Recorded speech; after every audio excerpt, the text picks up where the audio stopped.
अस्सलाम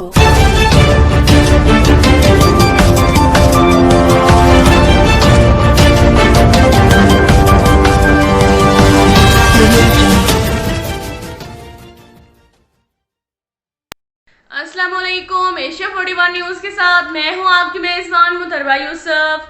खबर शामिल करते हैं सोबतपुर से। हमारे डिस्ट्रिक्ट रिपोर्टर अंजुम काकट के मुताबिक पाकिस्तान पीपल्स पार्टी जिला सोबतपुर के जिले सदर मोहम्मद याकूब खोसा ने कहा कि सिंध हाउस पर हुकूमती सरपरस्ती में पीटीआई के गुंडे के हमले की सख्त अल्फाज में मजम्मत करते हैं।